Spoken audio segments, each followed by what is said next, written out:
Coming up, a review of the book After Me Chaos, Astrology in the Mughal Empire, written by M.J. Akbar. Namaste friends, my name is Shilu Subramanian Payamal and you are listening to the Astrology podcast. Before I proceed, a full disclosure. This book was bought with my own money and not been provided to me by the author or publisher. Little bit about the author. M.J. Akbar is a distinguished author whose many books have focused on the fractured history of the Indian subcontinent, with emphasis on social schisms and religious tensions fomented by colonial policy. His first book, India, The Siege Within, Challenges to a Nation's Unity, broke fresh ground in the analysis of forces that were disrupting the emergence of a modern nation-state.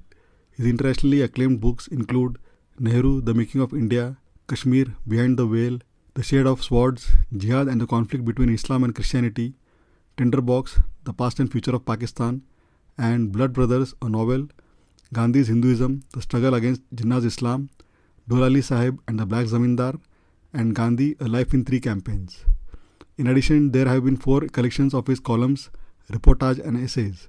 He has had a parallel writing career as an editor and reporter.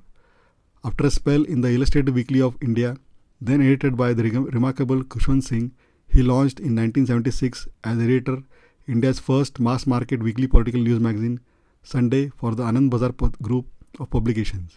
In 1982, he brought out The Telegraph, which broke the mold of daily newspapers and engineered radical change in print media. He has also been editorial director of India Today and the Sunday Guardian. Born on 11 January 1951, M.J. Akbar lives in Delhi and remains an active commentator and public intellectual at age 74. Let me read a brief description of the book. Quote, "The deep faith of Mughal kings in astrology has been hidden in plain sight, ignored by those who fail to understand its relevance.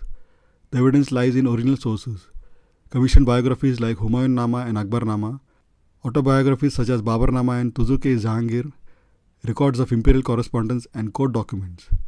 This belief went back to pre-Islamic cultural roots and the bloodlines of Chinggis Khan, descendant of the mother goddess Alankua. Akbar created the formal position of Jyotik Rai, or royal astrologer, a post held for a century by Brahmin Pandits from Banaras, who were gifted their weight in gold and silver as reward for an accurate forecast. In 1542, Humayun, then a hunted fugitive without hope, became certain that the Mughal Empire would be reborn after reading his son's Akbar's horoscope. Humayun wore clothes of different colors each day, as prescribed by planetary positions. Astrology was part of statecraft.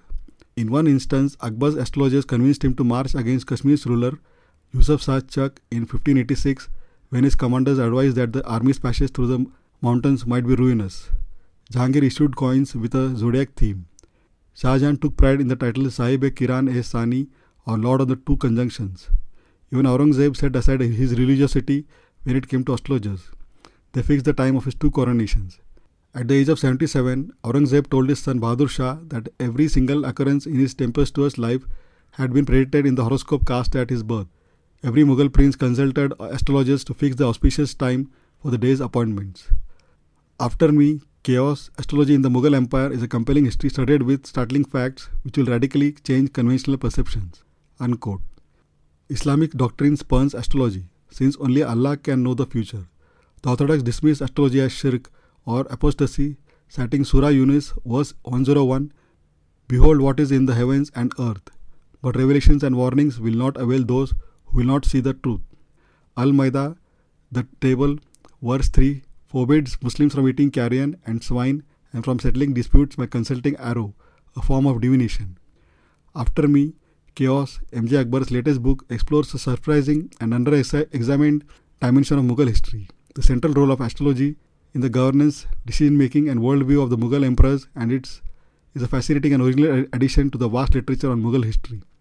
Rather than treating astrology as a fringe belief or mere superstition, M.J. Akbar argues that it was deeply intertwined with statecraft, shaping births, battles, coronations, and imperial confidence. It was a fundamental element of statecraft, governance, and personal decision-making across the dynasty. The title, After Me Chaos, itself is inspired by Aurangzeb's reported prediction, which he shared with his son, Bahadur Shah, that his horoscope, cast by Fazil Khan from the day of my birth, had been verified by actual experience. The horoscope was completely accurate. More, the horoscope had also forecast that it would happen after my death. There would be chaos after he was gone. Azmast Hama Fasadi Baki. Fazil Khan, making his predictions at the height of Mughal glory, foresaw doom in just another generation. Aurangzeb's heirs, he said, would be ignorant, narrow-minded and immature, so prodigal towards some courtiers as to drown them, and so harsh toward others as to terrify them. The book highlights how the Mughals' belief in astrology reflected broader cultural blending, integrating Indian, Persian and Turkic traditions, and challenges assumptions that they were solely guided by orthodox Islamic religious principles. The book offers a novel lens on the Mughal Empire, not as a purely political, military or religious institution, but as one deeply influenced by a belief system that bridged cosmology and governance. By relying on imperial autobiographies and state chronicles, the author gives the work a strong foundation in historical evidence rather than conjecture. One of the most gripping anecdotes describes how the royal astrologer Maulana Chand allegedly used a hideous distraction to delay the labor of Hamida Banu Begum so that the future emperor Akbar would be born at a precise, world-conquering astrological moment. Final verdict. After me, Chaos stands out for reframing our understanding of Mughal rulers, not merely as emperors driven by conquest or religion, but as men deeply engaged with the stars and cosmic meaning. Whether one agrees fully with its broader implications, the book undeniably opens a fresh window onto the human and cultural dimensions of one of India's greatest empires, and it shows that the destiny of India was once decided as much by the stars as by the sword. I give this book 4.25 out of 5 and highly recommend it to anyone interested in lesser known aspects of Mughal court life, family dynamics and politics. The book, which is just under 250 pages, also includes 15 color plates featuring paintings of various characters mentioned in the book like Shah Jahan, Akbar, Jahangir, Humayun, Abul Fazl, etc. The book was officially published on the 7th of October 2025 and has been released by Bloomsbury, India. A formal launch event was held in Delhi on the 6th of October 2025, attended by several dignitaries including Defence Minister Rajnath Singh and National Security Advisor Ajit Doval, along with Bihar Governor Arif Mohammad Khan and Union Minister Jyotiraditya Scindia. I have put the link to the YouTube video in the show notes. The book is currently available in hardcover and Kindle formats and is yet to be made available in audible format. I have given the respective links in the show notes. Please check them out for latest prices. Last but not the least, thank you for spending a valuable time listening to this book review. Really grateful. Please don't forget to subscribe to Astrology podcast on your favorite podcasting app and also feel free to leave a review. Also, please check astrology.com for all previous episodes. Thanks and looking forward to hearing from you. Take care and bye.